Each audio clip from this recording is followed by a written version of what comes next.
Good morning, everyone.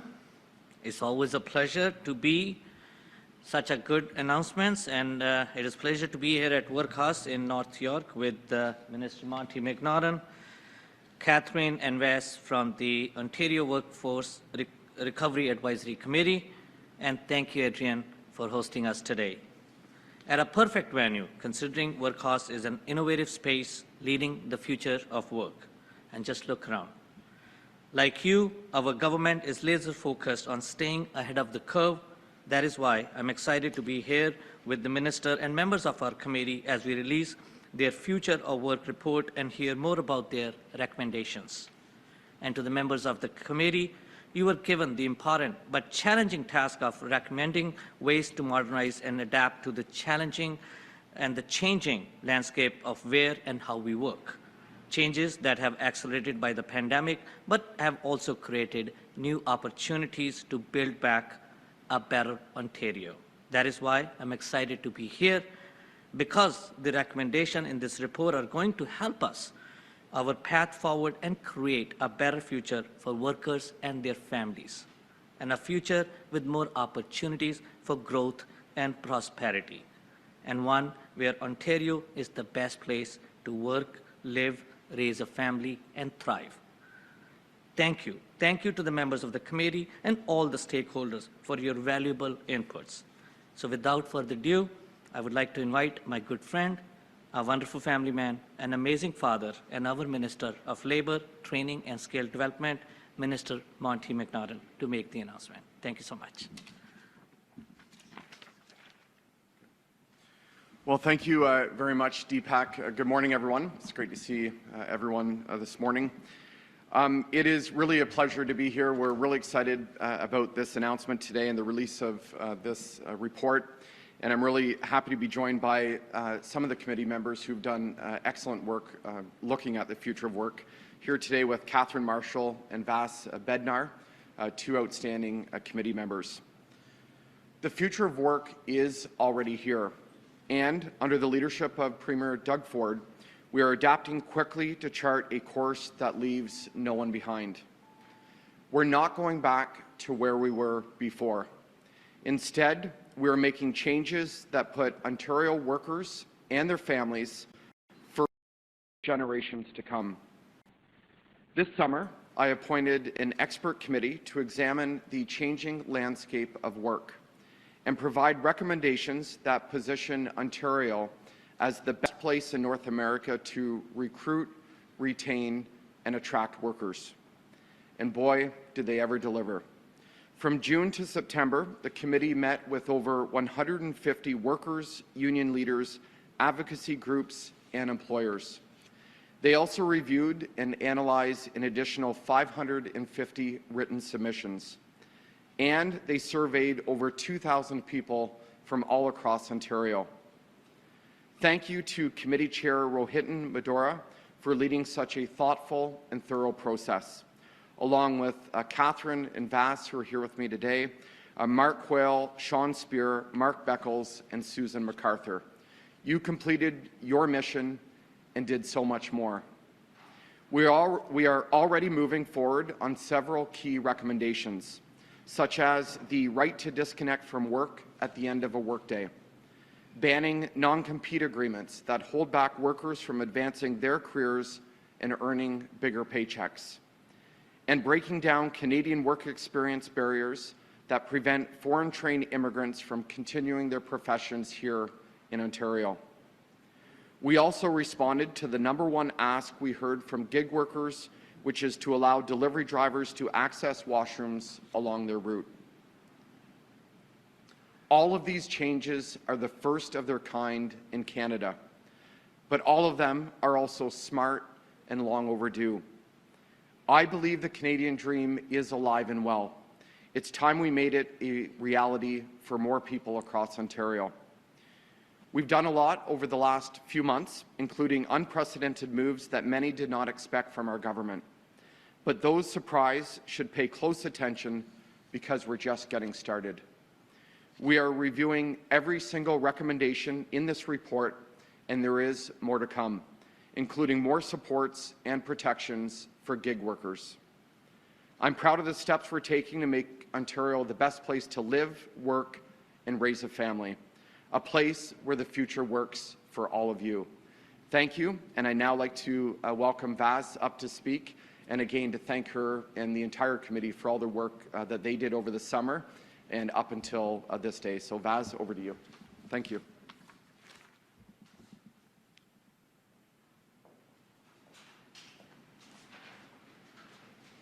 Thank you very much. My remarks are brief. Not only would I like to thank the government for the opportunity to serve as a panelist, I want to thank everyone that took the time and made the time in a pandemic context. This report was created not just because of the context that we're in, but despite of it and through it. I'm very encouraged that some of the recommendations have already been acted on. It's great to see Ontario taking the lead. And of everything in the report, there's plenty that I'm excited about, but in particular is the opportunity for the state, the role of government, to talk and think more about algorithmic accountability and really address the digitally mediated way that so many, perhaps too many people are working. That is a reality of work right now, but maybe it doesn't have to be, and maybe we can do better. Thank you. I'd like to introduce my fellow panelist, Kathryn Marshall. She's a labor and employment lawyer.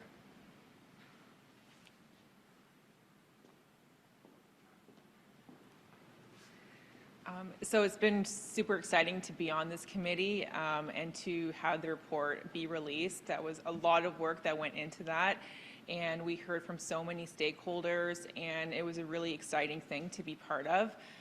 We're so proud of every single one of the recommendations in the report. They're all very innovative and will serve to make the province a better place for workers and more competitive and bring it into the future with respect to workplaces. It's been very exciting to see the government move on a number of our recommendations so far, especially the right to disconnect, such an important thing to ensure that workers are healthy, safe, and have family time, especially in this day and age with the pandemic and the 24/7 cycle that people are on with their employers, with their smartphones and their laptops. One recommendation in the report that I'm particularly excited about is the recommendation that gig workers and app-based platform workers be recognized as dependent contractors in the Employment Standards Act and be given some very important employment not currently have, such as the right to minimum wage, the right to termination pay, and the right to pay transparency, to receive a pay stub. These are basic things that they absolutely should have, and we heard a lot from gig workers, and again, I'm very excited to see this recommendation. So without further ado, I will pass the platform back to Minister McNaughton. Thank you. Up to questions, just a reminder, one question, one follow-up. If you could do it at the microphone, and there'll be a chance for one-on-ones after as well. Hi,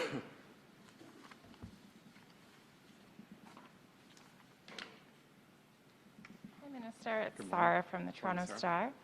In many of the submissions from gig workers and labour advocates, there is a call to recognize gig workers as full employees and recognize their full entitlement to all of our minimum workplace standards.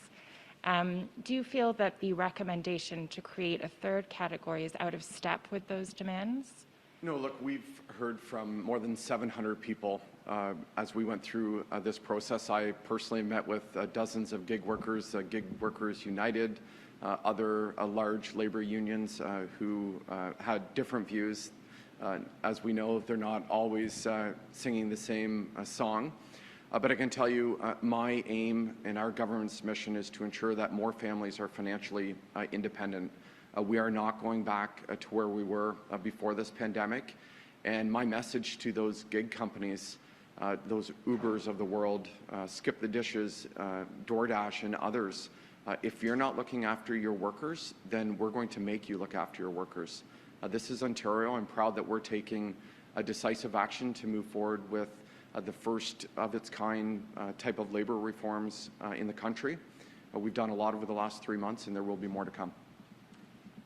Just a follow-up, are you committing to creating a third category, or are you still examining the recommendation that's been made? Yeah, certainly still examining them. We're releasing the report today publicly. There's 21 recommendations. We've moved quickly after seeing the interim report on 3 of the recommendations. Really proud of banning the non-competes, implementing a right to disconnect policies, and ensuring that app-based food delivery drivers and all truck drivers have access to washrooms. The legislature resumes on February 22nd, and we'll be moving forward over the next number of weeks and months to ensure again that there's a rebalancing of the scales and putting workers in the driver's seat. Thank you. Thanks. Hi, Minister. Jeff Globe Mail. Just picking up on that, if you go ahead and create this subcategory, I mean, you say you're working for workers, you're on the side of the workers. Are you not creating a new subclass of worker with fewer rights than other workers in the province are entitled to? Aren't you entrenching the problems that come with this gig worker economy? Well, look, I'm proud of this report. It's coming forward with 21 recommendations. I want to thank all of the committee members and those 700 plus people who came forward with ideas and written submissions. And I know they're going to see in this report what they brought forward. I'll have Kathryn talk more about the proposals that are coming forward specifically on the gig workers. I do want to make it clear, I mean, I've seen the proposal by Uber. I'm not going down that road. I made a decision consciously to go in a different direction. Every single worker in the province, for example, deserves at least minimum wage. They deserve to have a pay stub and transparency over their pay. And we're going to continue rebalancing the scales and ensuring that we're shifting the balance to workers, because all workers in Ontario deserve to get a bigger share of the bigger piece of the economic pie, and everything we're doing is about that. But I'll have Kathryn come up and speak more about the gig proposals.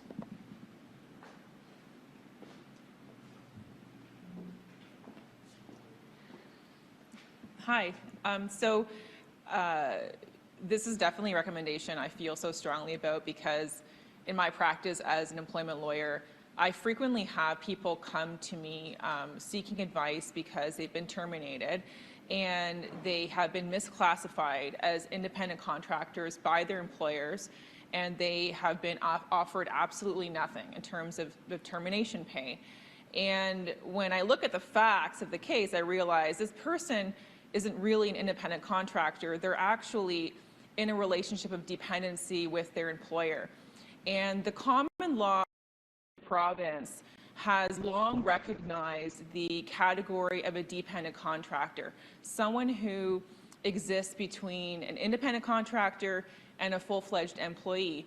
And the common law has actually stated that these individuals are entitled to reasonable notice, and there is a lot of litigation that happens over these types of cases. Now, when we look at gig workers, and in particular the app-based platform workers, these are workers who are in many cases being taken advantage of by the platform companies. They are being classified as independent contractors, but they're really more dependent on the platform companies for, you know, everything from their rate of pay to, you know, how they get treated in terms of, you know, what they can charge out. They don't really receive pay stubs in many cases. They are probably, in many situations, not even being given minimum wage. And there is no other jurisdiction in Canada that recognizes within statute, under the employment standards regime, a dependent contractor. And right now, these workers have zero employment rights, and that's wrong. And our recommendation is that it's long time to recognize these workers as being dependent contractors and being entitled to employment rights that many people receive under the Employment Standards Act, while also recognizing that these are workers who have a high degree of flexibility and are not in a traditional employee-employer relationship. And utilizing the standard that has already been set by the common law as to what criteria make someone a dependent contractor and what sorts of things that they should be entitled to. So I view this as being a very exciting recommendation to help level the playing field and protect these workers and make it more fair, which is a good thing. Great, okay, thanks. Maybe just follow up with Monty then.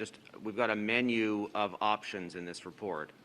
You have talked about the portable benefits package as being something you like. You're not committing to all of these. Are you going to do them one at a time? In February, we're going to see the portable benefits first. Is that what we can expect? Well, we're here today on the release of the report and 21 recommendations. As I said, the legislature comes back February 22nd. So between now and then, we'll ensure that we're, getting more consultation on these recommendations and getting feedback to develop a path forward. But you're right, I am excited about the portable benefits proposal in this report. Again, I want more families to be financially independent, and I'd love to see more workers with health and dental benefits, vision benefits, and this is one idea that's worthwhile of further work, and I'm going to dig into it and come forward with a plan forward. Hi, Minister Mike Crawley from CBC News. Related to portable benefits, what are you going to do to actually get the employers who are not currently, providing workers with benefits to actually agree to pay into this system? Because just if you create it, doesn't necessarily mean that the employers are going to be wanting to contribute to it. Yeah, I mean, I don't want to get ahead of where we're at today. I mean, today is about the report coming out. I'm going to dig into the portable benefits recommendation. Again, I've been clear since becoming the Minister of Labour Training and Skills Development. I want more opportunities for workers to have more take-home pay, to have more jobs with benefits and pensions. That's why I promote the skilled trades, because we all know people in the trades making over $100,000 a year with a defined pension and benefits. We need more people getting those opportunities. So I'm excited about this recommendation in the report.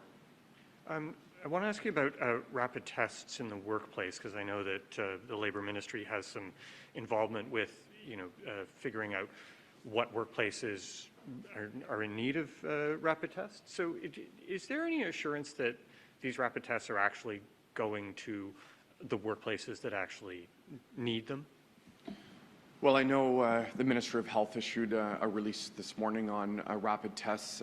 It's my understanding that 34 million have been deployed now across the province. We've deployed more rapid tests than all the other provinces combined.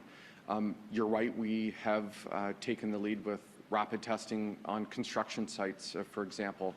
The Premier and I were down long before what was last year, about a year ago now, when we were doing rapid testing on construction sites in Toronto, and I saw firsthand how hundreds of construction workers were being tested. It was working successfully, but 34 million tests have been deployed right across this province, and we're going to continue to obviously work with the federal government. They're procured through the feds to ensure that there's more tests available for people. Sorry, I need to follow up just for clarification. Are any rapid tests going to non-essential workplaces? I can get details for you afterwards. I saw, on construction sites with my own eyes how effective they are and how they're keeping people that have COVID-19 out of job sites. We also, as you know, Mike brought forward and extended the 3 paid sick days for workers across the province. So we'll continue to ensure that paid sick days are there for workers throughout the pandemic.